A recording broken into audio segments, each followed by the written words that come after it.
Hi, good morning everybody. Welcome. I guess I get the welcome. I got invited onto the Rabbis Morning Torah and Torah Thought for the Day. Today is my birthday, my Jewish birthday. It's the 29th day of Adar. And I wanted to come on to use the powers of this day to wish everyone some special blessings. Before I get to that, I want to say a little bit about this day. So since I'm a child, my mother always would tell me what the Rebbe taught. We all know the phrase Mishenichnas Adar Marbin B'Simcha, which means that every day of the month of Adar grows in joy, and that joy grows and grows. It's the month of happiness, it's the month of Purim, the month of good luck and happy things for all of us, and each day gets happier and happier. My mom always used to say, if each day gets happier and happier, when you're born on the 29th day, the last day of the month, you must be born on the happiest day of the year. So right now we're kind of feeling, it's not really feeling like the happiest day of the year by any stretch of the imagination, but I do want to give us a blessing. The day is still young, and I still give us a blessing that each of us should experience, that this should really be the happiest day of the year for all of us in all our circumstances. It says that on your birthday, it's like your own personal Rosh Hashanah. It's a day of strength and blessing for your soul. When you're born, it's God saying, okay, you matter, you have what to give to the world, you have what to bring to the world. Each of us is mandated with a mission of something that we have to do. We live X amount of years, and our job is to do, we don't even know what our mission necessarily is, but our soul's mission could just be to do a favor for someone else, to do a kindness, to give a smile, to give something. So on the day that your soul comes down and is renewed on your birthday, it's a day of strength for your soul in its soul's mission, but it also is a day that you can tap into the blessings and give blessings to everyone around you. And so I'm humbly going to use those strengths to wish each and every one of you, my dear family, my extended family, Klal Yisrael, all Jews, and by extension, all humanity. I wish each of us, first of all, health. We should go out of this pandemic soon and easily and with no more casualties. We should have health. We should have prosperity in all things that we need and want, nachas from our children, true joy in how they grow up and what they continue to do, success in our work, whatever our work is, healthy, happy marriages, walk our children to the chuppah in health and goodness, give our parents nachas, give our dear Rebbe nachas, and just an abundance of all things good materially and spiritually. And each of us finding the time now to connect and to grow within that framework. I do want to, yes, like where I made these nice posts about my birthday, wish gratitude. There's so many people around us now who are doing so much for us. On my own personal level, obviously gratitude within my own family, my dear husband, my beautiful children, everyone's chipping in together. It's definitely a group effort to keep this house running. Special gratitude to the teachers who are working so hard to, in their own crazy lives to teach our children. Gratitude to the multitudes of people. And so let's look in our lives for gratitude and for good things and to say thanks. And I do also have to wish specific blessings of good health to those very near and dear to me, for blessings of health who are now in the crisis of this pandemic. And unfortunately this is a little bit long, but I will just mention a couple of names. I'm going to mention Yosef ben Necha, Mordechai Yehuda Leib ben Rivka, Leah bas Masha, Chana bas Chaya Sima. May each of those people have a complete and full recovery, Rachel bas Rasha, and may we know of no more pain and no more suffering.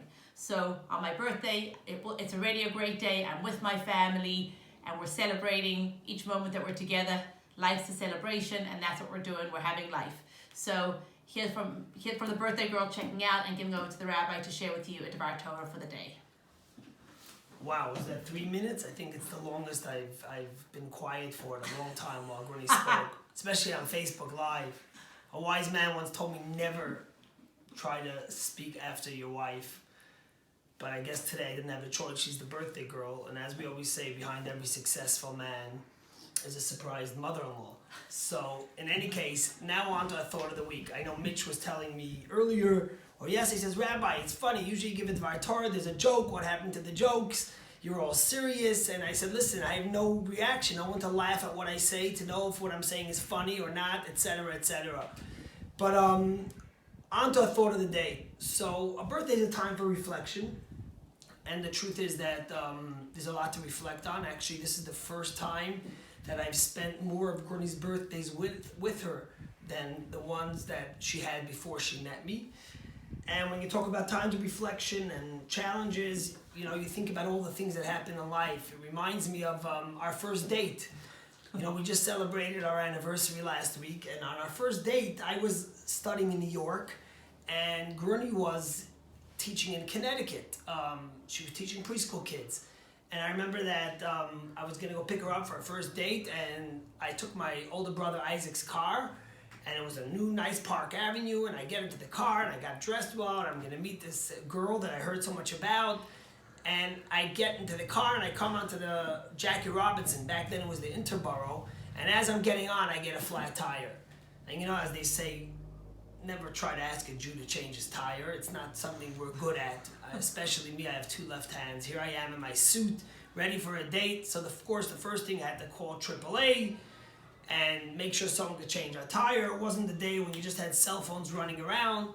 Yes, I'm dating myself.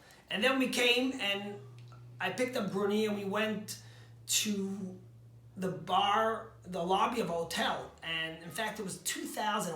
It must have been the beginning of the end of October, the middle of October, and the Yankees were in the World Series. And I was a New Yorker, a Yankee fan, so we come 99. Yeah, it was 99, so they were a little bit Triefka. I'm sorry to all the Red Sox fans here.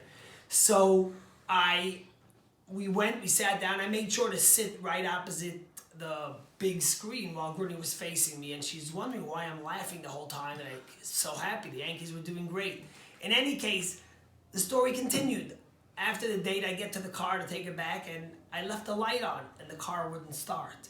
It was back today, even if you leave the lights on in most cars, it could go overnight, the car won't die. But by then, the battery died, and I had to, embarrassingly enough, my kind future brother-in-law came and gave us a start, and I thought maybe God was sending me a message. I didn't listen, obviously, and here we are 21 years later, so happy. And of course, we're 21. We're 21, yes, 20 years later, and so happy and so blessed. So of course I give Gurney a blessing on her birthday, the 29th day of Adar. Every day of Adar, it says Mishenichnas Adar Marba Misimcha, you increase in joy. This is the happiest day of Adar.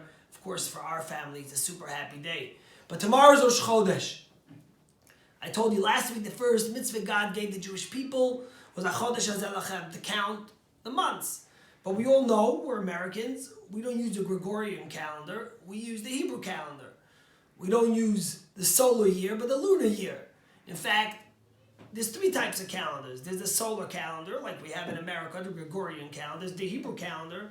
And then there's the lunar calendar, which is totally based on the moon, like the Muslims do. And that's why the Muslims could sometimes have Ramadan in the middle of the winter, and sometimes have Ramadan in the middle of the summer. But as Jews, we're taught that we have the years and the months. The months we count by the lunar, but the years we count by the solar. In fact, we know that because the Torah tells us that the holiday of Passover has to be when? In the spring. If we only counted by the lunar year, sometimes Passover would be in the winter, sometimes it would be in the summer. So every few years we have a leap year that adds a year. That adds a month and keeps our solar and lunar year compatible. But I want to speak about something else. Why do Jews count and bless the new month by the moon and not by the sun? And the rabbis tell us that the Jewish people and the moon have something very in common. Two things. First of all, we know, and Chassidus explains at length, that the moon has no light of its own. All of its light is a reflection of the sun. The moon is just bouncing off and giving us the light of the sun that reflects through the moon. And the rabbis tell us that the Jew has to remember in life that we are really mere reflections of godliness. And our job is to take that light and that warmth and that love of our soul and to spread it around the world and to share it with others. But then there's a second reason. If you ever watch the moon, it's funny, sometimes I'll be walking outside and I'll be a huge, large moon. So I says, wow, look how beautiful the moon is. I'll say, yeah, it's the 15th or the 14th of the Jewish month, because when you see the moon, you can know where we are in the Jewish month. When do we start the new month? So at the 30th or the 29th day of the Jewish month, the moon practically disappears. And when you look up, you can't find it. And it kept on getting smaller from the 25th, 26th, 27th. Actually, from the 15th, it decreases. And then by the time the end of the month comes, it's practically not seen. And then suddenly the moon reappears. And it gets larger and larger and larger till the 15th. When we say, when the moon is at its full glory. The Jewish people have had a similar fate. Throughout our history, so many times the Jewish people have become smaller and diminished by so many outside forces, by so many forces that we couldn't control. And so many times the obituary of the Jewish people has been written. And people have said the Jewish people are gone. Forget about the Jewish people. There is no hope for them. I remember a few years ago they had the Pew poll that came out that rocked the Jewish world. Maybe it was 5-10 years ago. And it showed how there's less and less Jewish people and less people interested in Judaism. And one of my friends, a local rabbi, who was a conservative rabbi, says to me, Rabbi, he says, I feel like we're on a sinking ship. He says, what do you think? And I told him, you know what? The ship ain't sinking. There's only one question. Are we going to be on that ship or not? And that's the story of the Jewish people. Every time the moon gets smaller and is about to disappear, that means that it's about to reappear even greater, even larger, even more beautiful than before. And the same thing has been throughout our history. Think about the most devastating Holocaust that happened only 75 years ago when when a third of our nation was destroyed and we didn't look for excuses. We rebuilt. Today, you look at Israel, there's 6 million or 7 million Jews that live in the Holy Land of Israel. The Jewish nation is growing and thriving. Yes, there's struggles and yes, there's challenges. But the moon, as it looks like it's about to disappear, is ready to grow and to blossom.